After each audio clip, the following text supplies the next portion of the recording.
अम्मी ਤੁਹਾਡੇ ना बड़े ਧੀਆਂ ਪੁੱਤਰਾਂ ਦੇ ਮੈਸੇਜ ਆਏ ਆ ਜੀ। ਕਹਿੰਦੇ ਮਾਂ ਜੀ ਨੂੰ ਕਹੋ ਅਸੀਂ ਬੜੇ ਪਰੇਸ਼ਾਨ ਆ ਜੀ। ਹਾਂਜੀ ਹਾਂਜੀ। ਕੋਈ ਔਲਾਦ ਦੀ ਖਾਤਰ ਪਰੇਸ਼ਾਨ ਆ, ਕਿਸੇ ਦਾ ਕਾਰੋਬਾਰ ਨਹੀਂ ਠੀਕ ਤੇ ਕੋਈ ਬਿਮਾਰ ਆ ਅम्मी ਜੀ।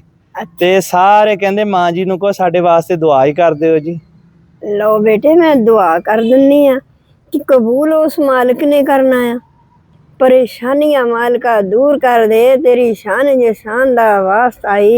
सानू इश्क मोहम्मद दा बख्शी अल्लाह, कमली वाले महबूब दा वास्ता आई। आमीन। आखिर बार जो दिती बलाल है सी, तेनू उस अजान दा वास्ता आई। आमीन। नेजे उते सी जिने कुरान पढ़िया, उस कारी कुरान दा वास्ता आई। आमीन। परेशानियां मालका दूर कर दे, तेरी शान जे शान दा वास्ता आई। आमीन। सानू इश्क मोहम्मद दा बख्शी अल्लाह, कमली वाले महबूब दा वास्ता आई। आमीन। नेजे उते सी जिने कुरान पढ़िया, उस कारी कुरान दा वास्ता आई। आमीन। परेशानियां मालका दूर कर दे, तेरी शान जे शान दा वास्ता आई। आमीन। लिटे हुए ने तेरे जो साए हेठा, उन्हां सोहणे यारां दा वास्ता आई। आमीन।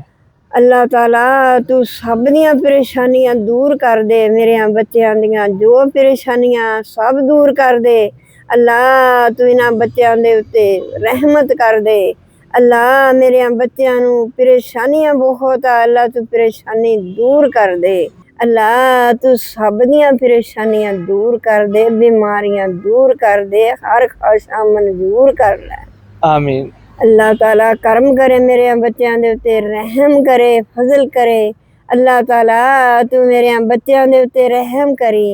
मैं जिस वक्त सुनदी आ, मैनू बहुत मेरे दिल नू हुंदी आ कि मैं रो रो के भी दुआ मंगदी आ कि अल्लाह इन्हां बच्चों दे उत्ते रहमत दा साया कर दे।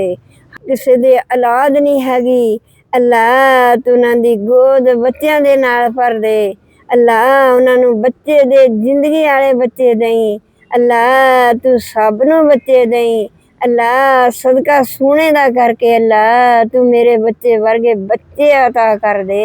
जा इलाही दे सफाई, मैं सुनाई की दुआ है बीमारी बेकरारी, ते लाचारी दे हटा। तू रहीमा तू करीमा, दर तेरे मैं आ गया, दर तेरा मैं छोड़ कर किस दर जाऊं ऐ खुदा।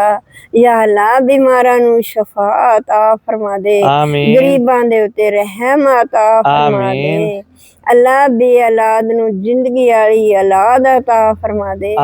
जिन्हां को रिजक नहीं हैगा, अल्लाह रहमत दे रिजक दे, अल्लाह उन्हां दे पल्ले भर दे। अल्लाह तू हर घर दियां परेशानियां दूर कर दे। अल्लाह जिन्ने भी दुनिया दे उत्ते बच्चे आ सोहणिया, तू सब बच्चों दे उत्ते रहमत कर दे। तेरे घर कोई कमी नहीं, अल्लाह तेरे घर विच कोई कमी नहीं।